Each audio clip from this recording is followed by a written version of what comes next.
Hello, today I would like to retroactively discuss the game Hotline Miami developed by Denaton Games in 2012.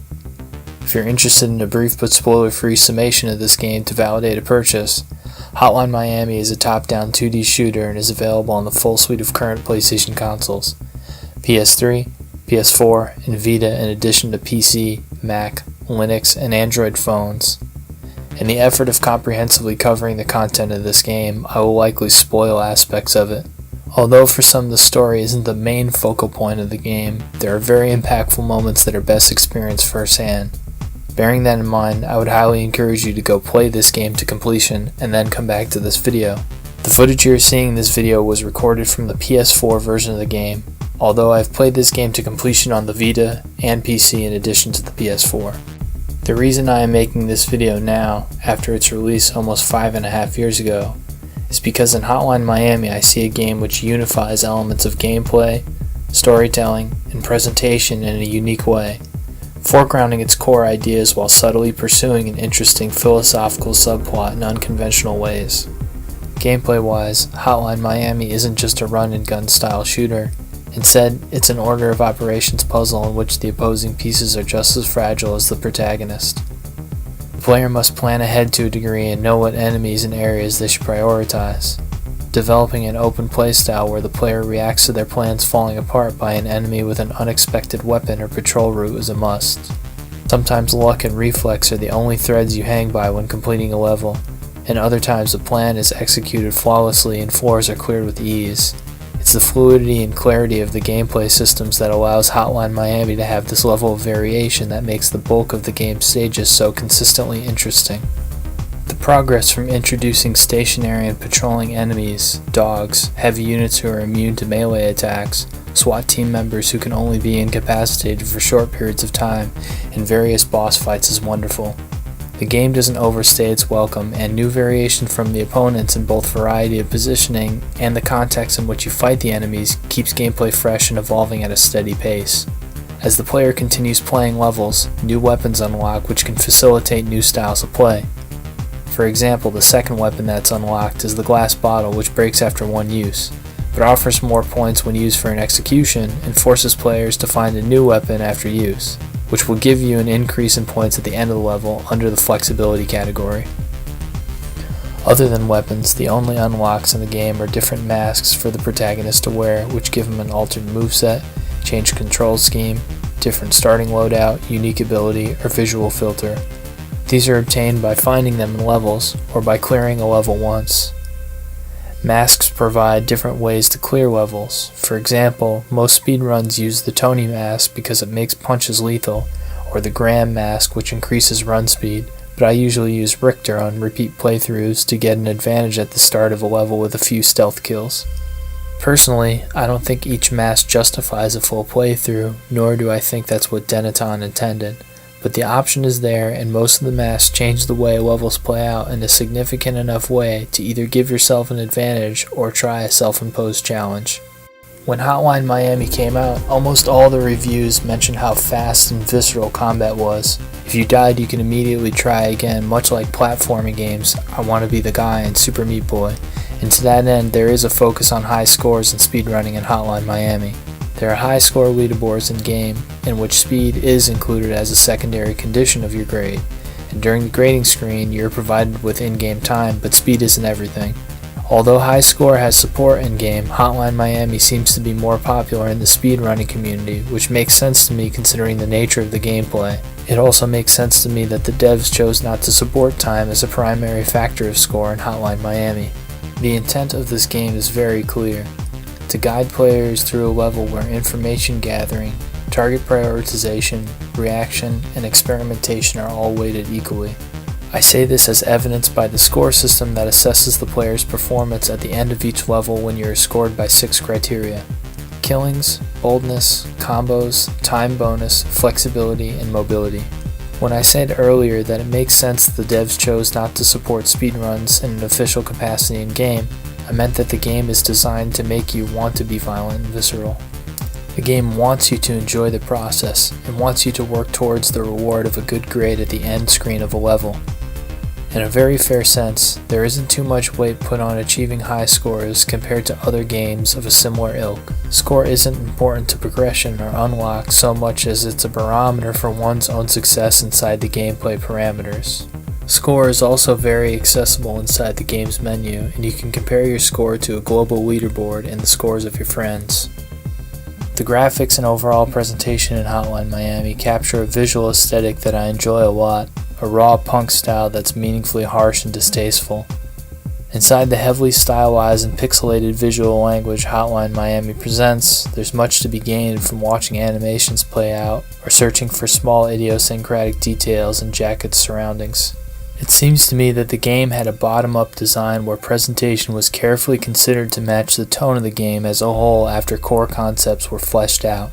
Even the main menu has wonderful VHS-inspired screen tears with simulated CRT screen burning from the strong neon that lies above a fractalization of palm trees in the background, all of which is topped off with the title of the game in Cyrillic hinting at the inclusion of the Russian mob. To reference one of the main topics covered in virtually every review that was written about this game in 2012 once again, the graphics were discussed in great length as a selling point of the game as it featured beautiful pixel art. While I've said I really enjoy the style, I'm not here to sell you on the style itself. My point is that the style transcends its own parameters and actually has an answer to the question, to what end? Each level sits in a sort of nebulous void, not surrounded by a larger city, but extracted from it and isolated, creating a visually clean and uncluttered sequestered silence with clear boundaries. On a pragmatic level, it makes a lot of sense in a game in which twitch reaction and precision can be so important. I didn't notice this much in the larger context of the game, with the exception of when I first booted it up and tried it. It's something so easily forgettable, but taken as an intentional decision, it adds so much. Another small visual example would be any enemy taken out by the player will slowly seep blood into the surrounding ground, which can give the user important information that you secured a kill instead of just incapacitating an enemy. On an immersion level, it's just another indicator of the player-driven lethality that your moves carry and give each kill more weight by adding visceral detail, which connects the gameplay and presentation in an even deeper way. Another large decision Denaton had to make was the point of view taken by the player. As opposed to a first-person or over-the-shoulder shooter, they chose to opt for an aerial view, which is usually adopted by bullet hell games. The purpose of this is threefold. First, to give information to the player, such as room layout or enemy positioning, that we wouldn't have access to otherwise due to lack of sightlines. Secondly, to make the player feel emboldened as they are provided with a surplus of information garnered through an aerial lens, which can give the player a sense of omnipotence over their surroundings, as if they're in a situation where they have enough control to strike first in combat. Third is to limit the information the player has access to and give them a primary challenge to fight against. Having just made a point about empowering the character, this might seem a little bit regressive, but what I mean here is viewing the map as a 2D square around you gives you more control in 360-degree space, but limits your perspective outward in any direction. If the perspective was first or third person, we would have less visual control in our periphery and no vision behind the character, but we would have sightlines forward only limited by the depth of field setting in the game. As it is in 2D, much of the challenge comes from choosing where to engage enemies. If an enemy rounds a corner that's at such a distance that it's past our field of view equipped with a projectile weapon, we die. But there are solutions to this problem that the player must learn, like baiting with sound or learning control routes through trial and error and exploiting that information. There is a button that stretches the camera's field of view in one direction, but the player must use it at the cost of losing peripheral vision for the duration of the time that they are manipulating the camera. The devs intentionally created situations where difficulty from camera perspective would occur, initially as a teaching tool that would encourage the player to use all the controls provided in this short tutorial to our advantage, and later as a punishment for forgetting that lesson. The reason that I've talked about graphics, scoring, and basic gameplay principles in a video that I explicitly said was for people who've beaten Hotline Miami is to illustrate the fact that these things are connected in an intrinsic way. The devs really carefully considered how they wanted to present their game and how they wanted it to play. Everything feels tight, deliberate, and unique. As I said earlier, there's a lot of people that play this game that are searching for higher scores or faster times, but the narrative and how it interacts with both the player and the protagonist is really the centerpiece of Hotline Miami.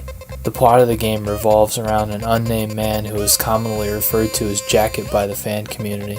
Jacket is anonymously extorted into committing ultra-violent acts against the local Russian mob by way of oblique phone calls to his apartment, which use thinly veiled code to inform Jacket of where he is to go and who he is to dispatch.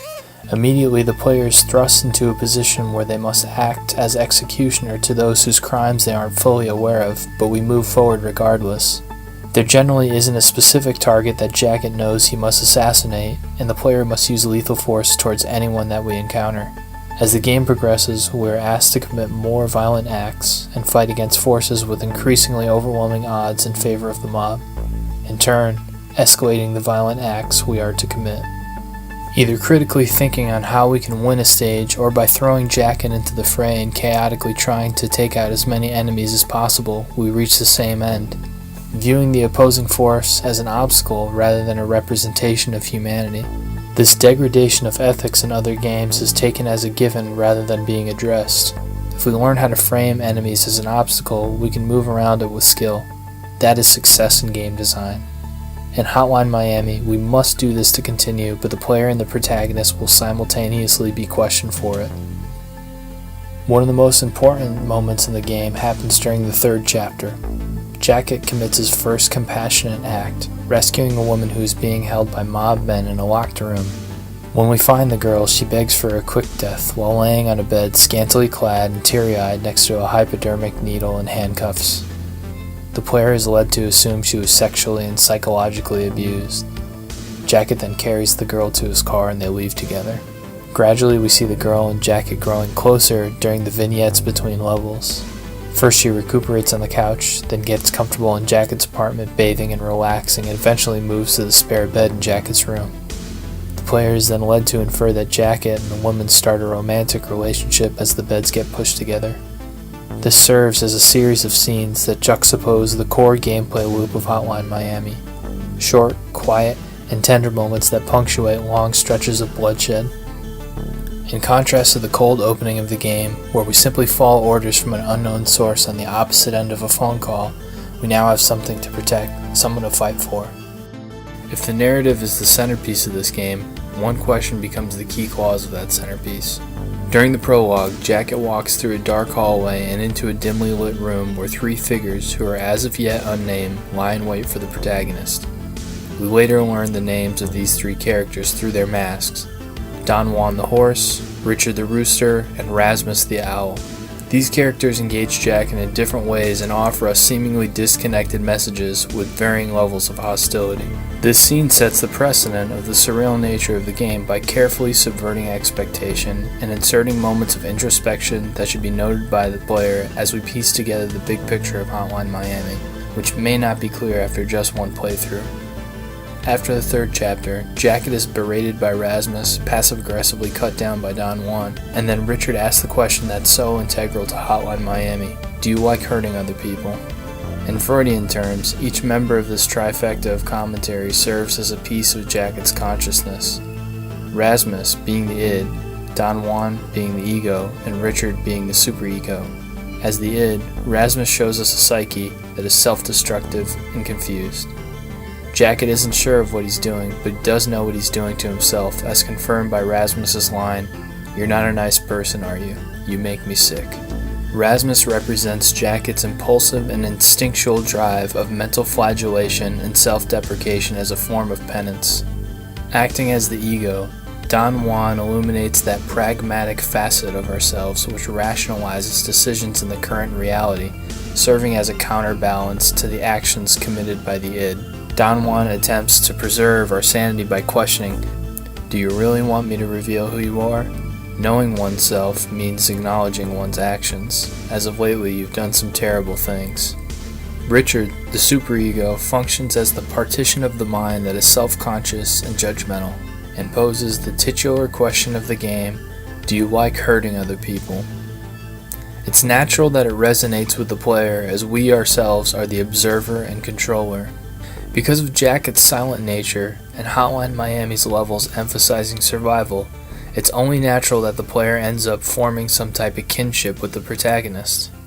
Once we're put in a level, a player is made to feel fast, strong, and is encouraged to kill with a truly exceptional soundtrack propelling the player forwards as it accompanies the massacre we commit on screen. We're simultaneously the controller of this violence in the sense that we are the users that commit it, and the judgmental outsider that's experiencing the narrative and looks down in on Jacket.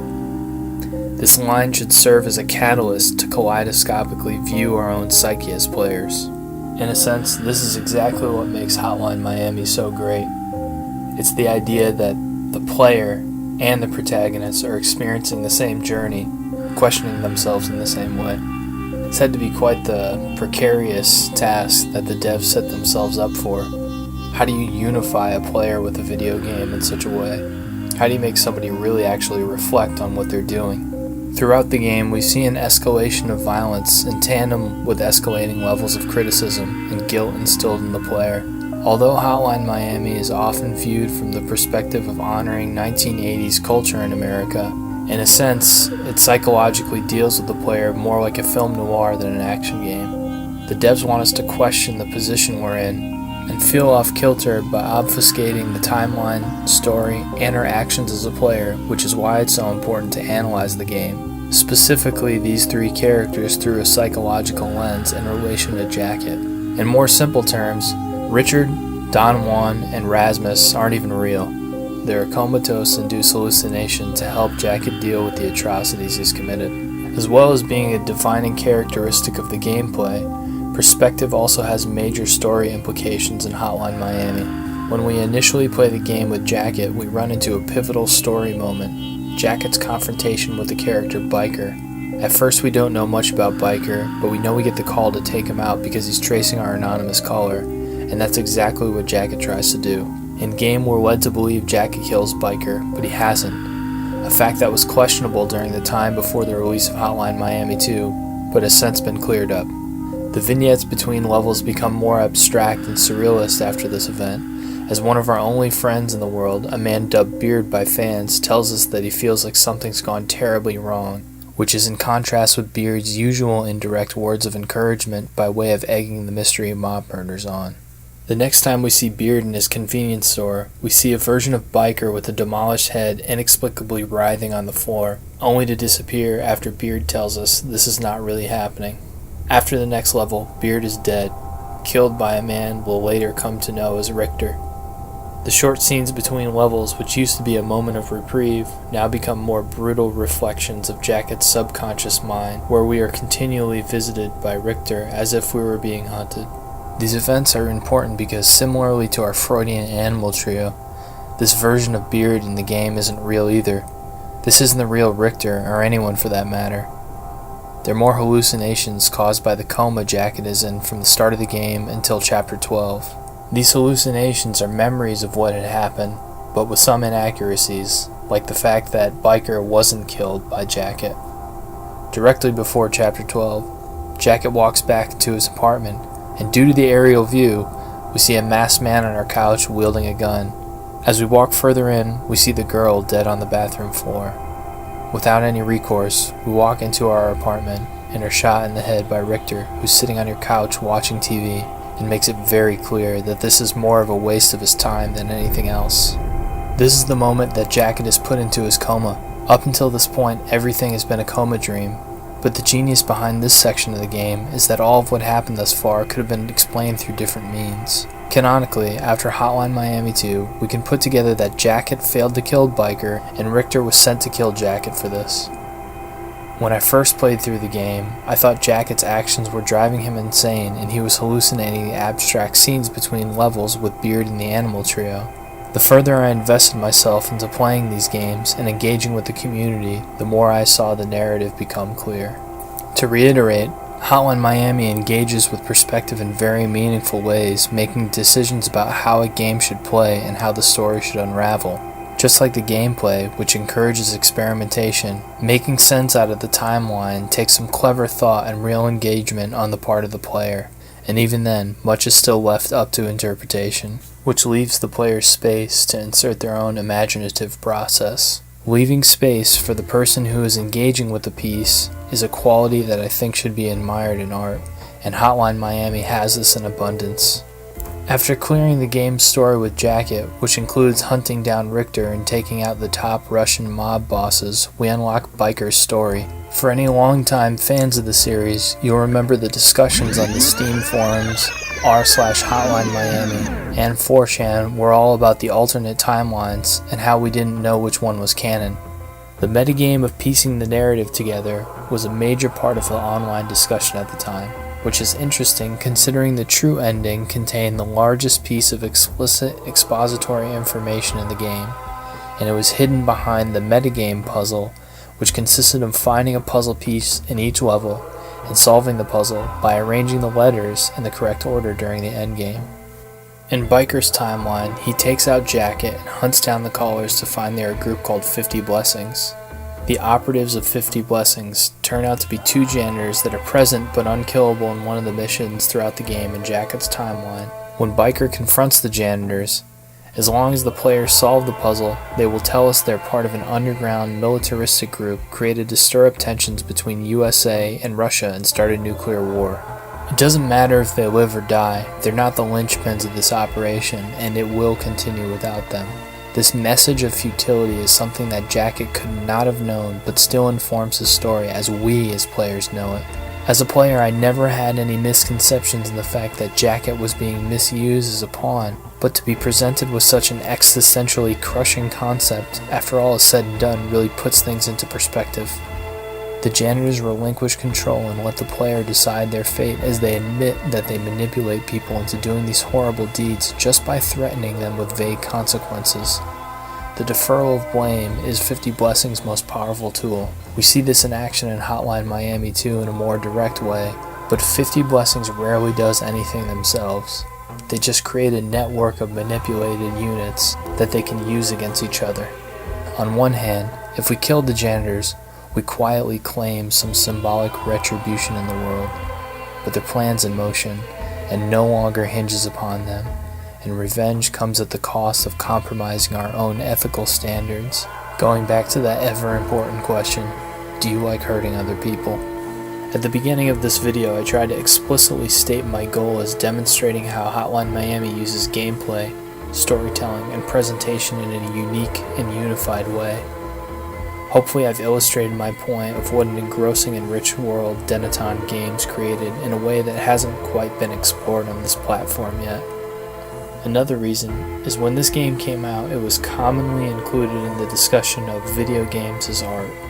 I wholeheartedly believe Hotline Miami deserves to be continually represented as a beacon of creativity in the interactive medium of video games. Its lenticular approach to its own story and respect for the user's experience really sets it apart from other games. I'm glad that this game is still readily available even years after its release, and I know it's annoying to become this person, but I would recommend this game to all your friends who haven't played it yet. It's something every mature gamer should experience and deserves a long-term recognition in the community. I would like to encourage fans of Hotline Miami to check out the second game if you haven't already, and read the digital comics that came out prior to the release of the second game. There's still a very active community of really creative people on r/Hotline Miami, where folks are still releasing mods for the game and fan art and much more on a regular basis. Also thanks to the mods and contributors of the game's wiki. There's an abundance of information there and also here on YouTube, which is a great place to learn more about the lore and timeline of the game.